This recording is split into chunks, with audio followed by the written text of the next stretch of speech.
On today's show, we're going to talk to you about 3 beliefs marketers have about artificial intelligence that are completely wrong. And we're going to tell you why.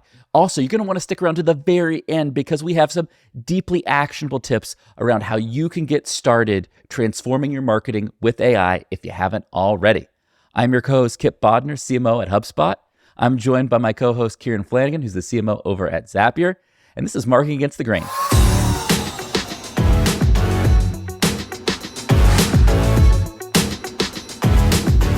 Kieran, we're taking a step back. We've had a lot of conversations with marketers, CMOs. We've got some preconceived notions about AI that we want to dispel a little bit because there are things that marketers, I think, are starting to treat as common knowledge with AI, but we just completely disagree with them. We think that they are wrong in how they think about it. Okay, open us up here. What is something that you think marketers kind of believe about AI, but are just completely wrong about? I like to think about where we spend our time. And so the first one is we spend a lot of time as a marketer trying to execute and bring ideas to fruition. And I think that marketers think that AI is going to replace the need for marketers or erode the need for marketers within companies. And I think when I think about that, like we spend our time trying to execute on these ideas we have. And I think with AI, the positive part of this is that time shifts back into ideation. I think ideas become much more valuable, right? I think they have always been valuable, but it takes so long to go from idea to fully fledged campaign or fully fledged website or fully fledged whatever you're trying to do as a marketer. We don't get enough freedom or ability to actually spend time being creative and like really get the creative juices flowing, because for me, creativity is a function of iteration, right? So the more ideas I can put out into the world, the better feedback loops I have, the more I can refine those and figure out what ones are going to work for my audience. I think AI is going to be great for marketers with good ideas because we're able to automate a lot of the work to get that idea to fully fledged execution, like bringing it into the world. And that to me is a great thing because you know what I hate having to do? I hate having to have this great idea and then take 20 different courses to learn all of the tools and software to bring that idea to the world. Yes. Right? And I want a little robot, just the way I have a little robot that is helping me to play tennis. My forehand we do need to check in on Timmy the tennis robot. I've got my first match coming up. With Timmy? No, like I'm in a league. With a real human? Okay. I'm ready to go with my tennis skills. And so just like I have like iterated my way to a good forehand from not a very good forehand to go and play in my league through a tennis AI robot, with creativity, I'm going to be able to iterate my way to great ideas because I can bring that to fruition much, much more rapidly. So we are going from time spent on execution to time spent on ideation, and I want to live in that world. Okay, so a couple of things I want to follow up with there. So for everybody watching the show today, big clear takeaway is that a lot of marketers think AI is going to hinder creativity. We're making the argument that it is a boom for creativity. And we're really making the argument it's a boom for creativity for 2 reasons. One, Kieran, it's the argument you just made. Because AI is going to help so much with the execution of a good creative marketing idea, you're going to be able to spend more time on the ideation phase, right? And what I will tell you, for folks who don't know, Kieran and I worked together for a long time at HubSpot. I think one of the lessons we learned, because we created a massive amount of content, built this massive audience, was that the idea you pick is everything. I would much rather have an amazing idea executed in an average way than have a bad idea executed perfectly. Like the idea itself matters. How interesting it is, how differentiated it is, all of those things matter. And so AI is going to help you have more time to work on that idea, yes, and spend more time on that. But Kieran, it's also going to do one other thing. I think it is going to help validate ideas better. And there are a couple reasons I think it's going to help validate ideas better. The reason I think AI is going to help you validate ideas, Kieran, is because look at this. I've got GPT-4 Vision up here, right? And what you're seeing here is I uploaded a picture of Amazon's holiday catalog. And they sent it to me. I have an 8-year-old. He loves the Amazon holiday catalog. He likes to circle what he's going to get for Christmas. And I ask it, what's good about this Amazon catalog design? Just like, what's good about it? And it gives me this entire breakdown of the imagery, the messaging, the call to action, the fact that they used a URL shortener, right? So think about this. Imagine you're the designer of this holiday catalog and you've got a draft cover. You could now upload that to GPT-4 Vision and get real-time feedback on your idea and your execution. Because you can ask it, is this good? Hey, this is what I am trying to communicate. Does this design actually communicate that in a clear way? It is instant idea validation. That is a game changer for marketers. We're so consumed that everything's going to get outsourced to AI. No, AI is going to be the best editor and creative director we've ever had. Yeah, I think that you don't just get the tools to automate the work. And I think design tools are a really good example of that, right? We're able to prototype versions of what we want much, much quicker. There's other good examples where you're able to prototype content. We're going to get into, is content good or bad for AI? You can prototype product ideas. Like there's these AI bots and agents that will allow you to take customer feedback and surface up the best ideas for your products. You're able to iterate and ship ideas much, much faster for product. I think the thing you're showing is you don't just get the tools to actually help you ship ideas faster, but you actually are going to get tools to help you critique those ideas faster. And again, that comes back to me.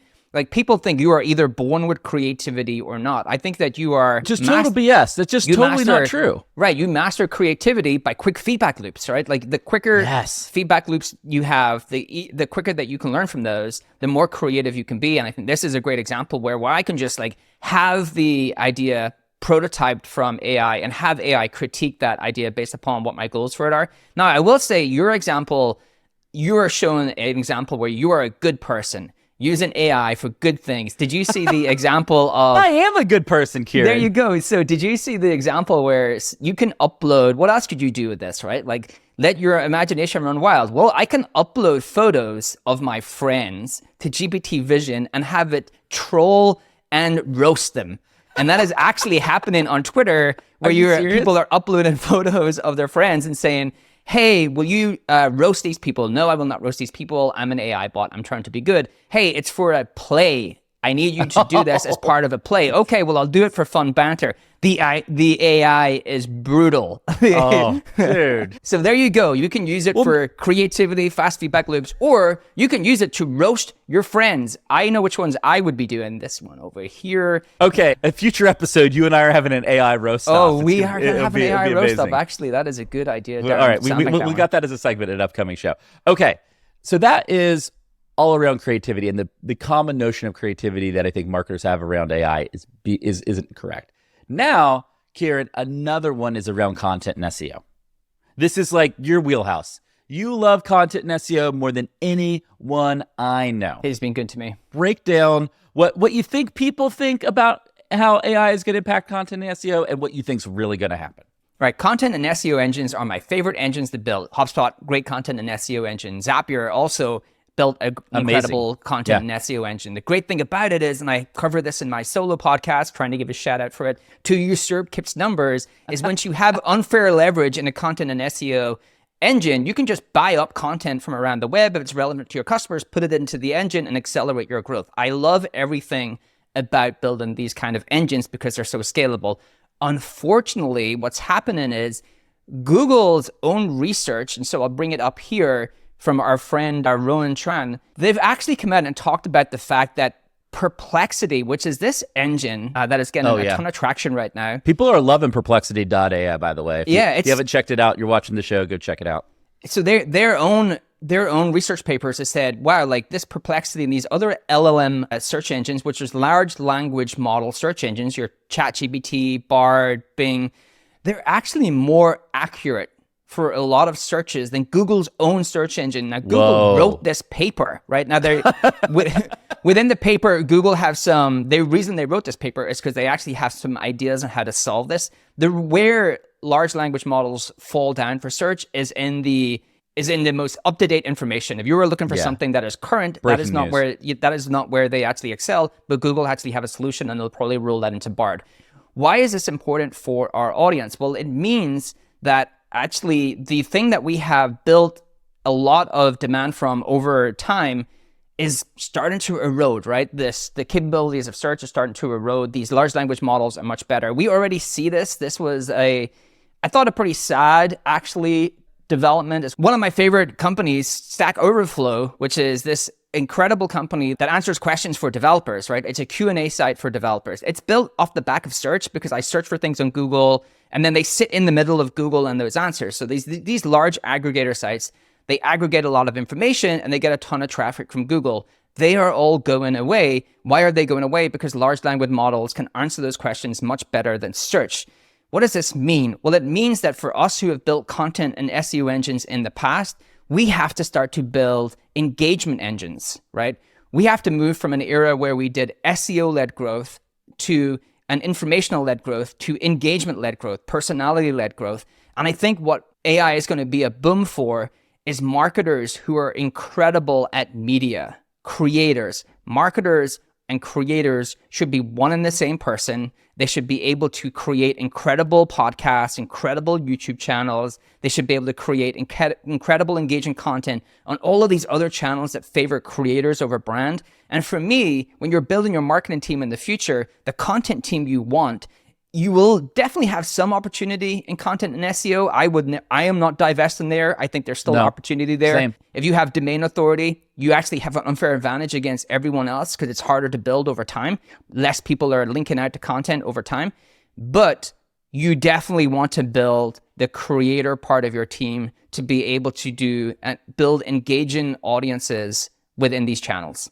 Okay, so to follow up on that, what you're really saying to me, Kieran, is that like, the common knowledge right now is like, cool, these AI tools are going to help me create content easier, faster, which is going to help me build my content machine in a better, more scalable way. But the challenge is everybody's thinking about the old content machine, the old traditional Google SEO machine. I mean, one of the things, if you've watched any episodes of our pod, that we say all the time is that list of 10 blue links in Google, that is legacy, baby. That is old school. That is going away. We will be nostalgic very soon for that list of links, right? Because that is not how people are going to discover information in the future. Instead, they're going to trust people more than AI. And in a world where AI has access to understanding of all of our information, the thing that matters now is personality and perspective, right? And that's what Kieran, you and I call personality-led growth, is that if you're really going to win with the content playbook, it isn't going to be enough to have AI tools. Instead, it is, who's my expert who has a real personality, a real point of view, who can hold the attention of people who care about that topic? Because they could go get the facts anywhere. They can get the facts in ChatGPT in seconds. Right. But if they're going to watch a video on YouTube, or if they're going to engage with a long form article, like, there has to be real reason to do that. It has to be connected to a person, is the first step. That person has to have a distinct and differentiated point of view that they're arguing and doing so in their own style. Maybe that's humor, maybe that's argumentative, maybe that's satire. Could be a whole host of styles, but that personality normally has a style, right? And Right. the other thing that we've learned from Paul Graham, so Paul Graham is an amazing essayist and theorist. And Kieran, I don't even know if you and I have talked about this much, but he has a great framework called Talent Formula Prolific. So you first have to have the talent for something to be good at it. Then you have to have a repeatable formula, right? Like Taylor Swift writes love songs. Like, that's her formula. But then you have to be wicked prolific. You have to follow that formula for months, years, and decades to really be great at it. And I think one of the things you and I have discovered, Kieran, is that prolific part is the hardest part. So it's not just about personality-led growth. It's about leveraging that AI to make creation easy enough that you can be prolific at it over years, right? Because if you're just doing like a one-off campaign, that's not going to survive in this world. You have people on the personality side. If you go on YouTube, that is people's whole life is creating content for YouTube. And that is where the opportunity is here in this changing content and search landscape, and how you have to shift how you're thinking about investing.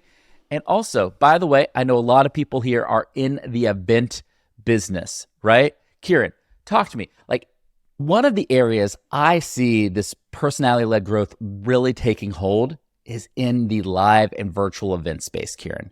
And what I am seeing is a shift away from kind of like old school workshop, sit down, learn the how-to of something, and instead shifting to, here are these creators I'm showing up to see. these podcasters I'm showing up to see, or this industry expert that has this brand new book or deep piece of thought leadership that they're going to go and have a really entertaining, engaging talk. That workshop style is going kind of by the wayside from what I'm seeing. What are you seeing, Kieran? If you just go back to the Stack Overflow piece, if AIs are becoming better to like get answers for most things and get information from most things, and turning up to an event and just looking, going through the same presentations with the same best practice content, well, why would I do that? Because in a future world, it's not just a text box that will be able to give me the information from the AI. I will get that AI to create my own conference video for myself, sitting at home talking about the best practice. So why would I show up to a virtual event? I would show up to see two people who have great opinions and thoughts and great takes on something have a true debate, right? I would show up to hear a creator who has deep expertise in something, and that AI cannot replicate that person because it's like their thoughts, a singular kind of opinion on something. So I think the bar will be stepped up for all events because the best practice stuff I can just get at home. I can get the AI to create it for me. And I have to think about the variety I'm going to have at that event and why someone's going to step away from their screen or their phone and the AI assistant they have to attend that event to get content that is much better than what I can get just sitting at home. Well, yeah, I think the closeout point here is just think about the GPT-4 vision example I shared earlier in the show. Before, you would go to an event and you would say, oh, I'm thinking about this design project. I'm going to go hear a couple of speakers. I'm going to learn about what I should consider changing in my design project. And then you'll take a bunch of notes, you'll look at those notes, and then you'll go and try to have a new kind of approach to your design process through that information.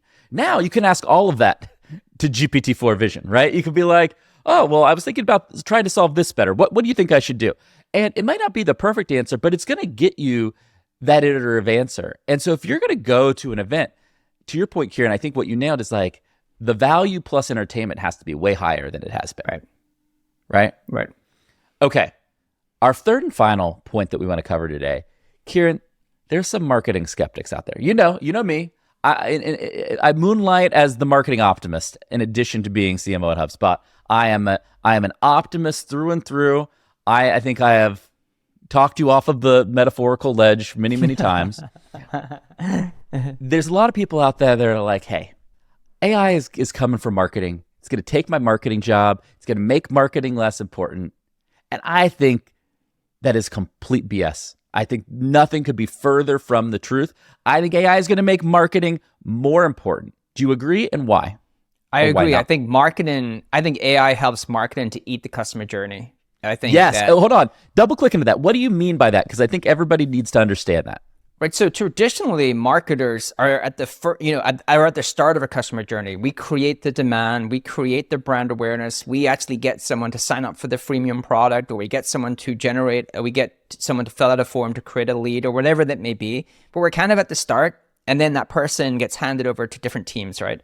A sales team, whatever the team, a support team, whatever it may be. And the thing is, it all starts with marketing, right? It all starts with marketing, but it never really ends with marketing. Well, these AI tools are able to do a lot of the work that comes after when someone signs up for something, whether it's a form or they sign up for a product, and they're able to like do personalization better than we've been able to do through humans. Yes. So they are able to do the sales outreach email, right? They're able to like look at all of the information. We've done this at Zapier, right? We capture some information, including your tech stack, your role, what are you trying to solve for? And we're able to build you like real contextual emails that get much higher open rates and that actually have gotten feedback from people who have received them saying, this is the best email I've ever got. Well, it's not written by a human. It's because AI is much better at writing that content than we've ever managed to do in the past.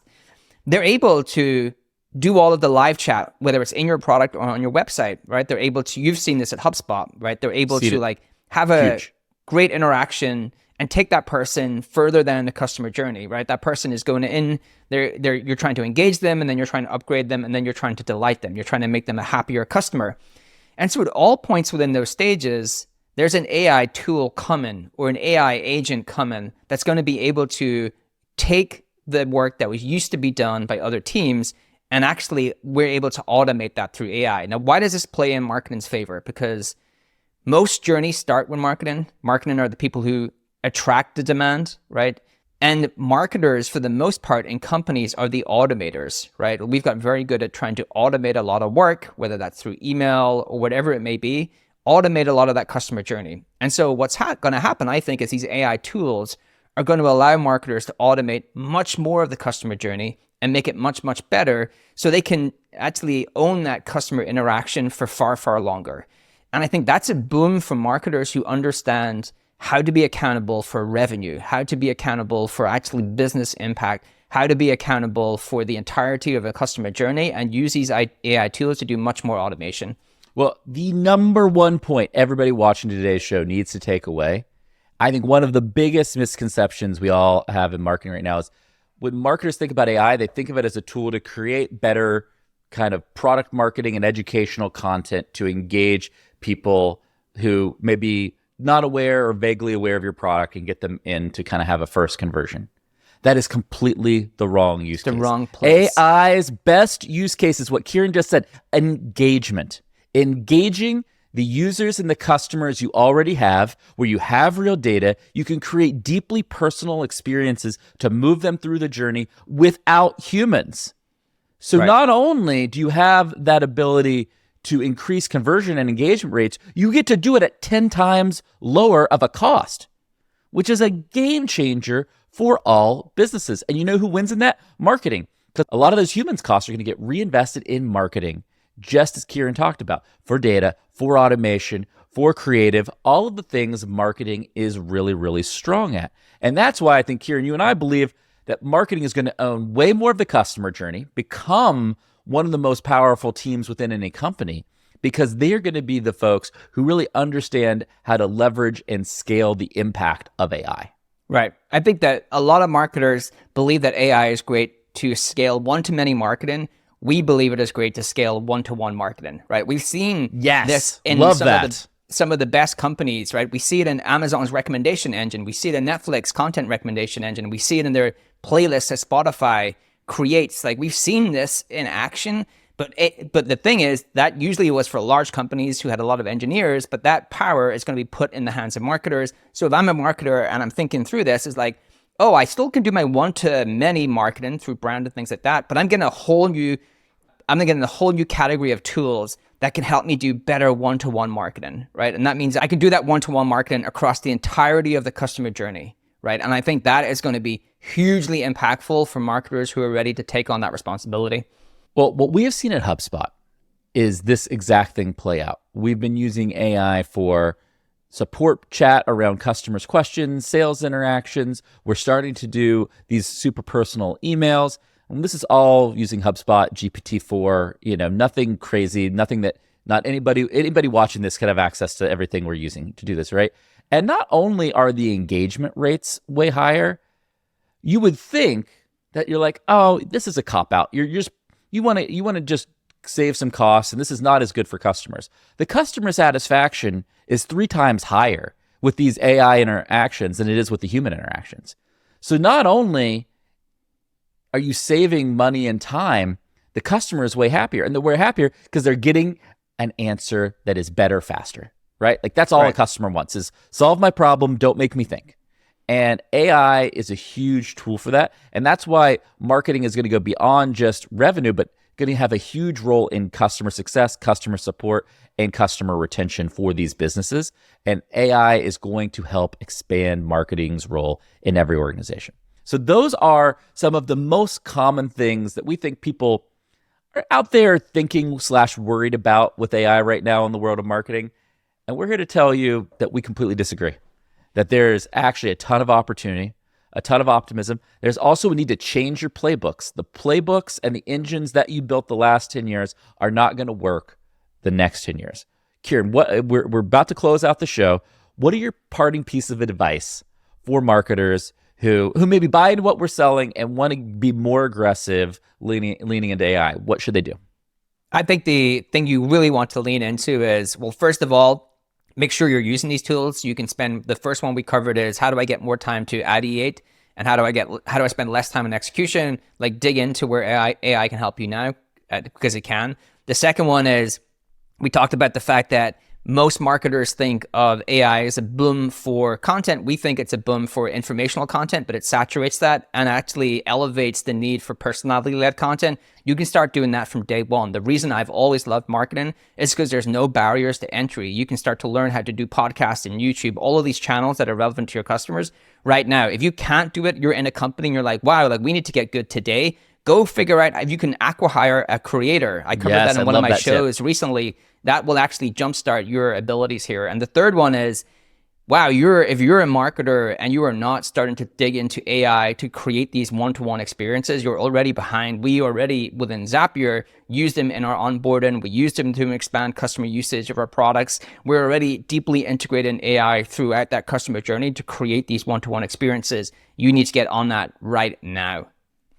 And how do they get on that engagement train right now? Give them one thing that they should go and do.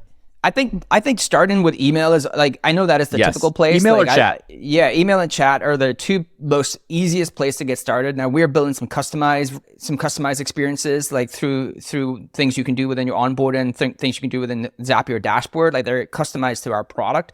But the easiest place that everyone can start with is, can I send a 10x email than I can today? Yes, you can.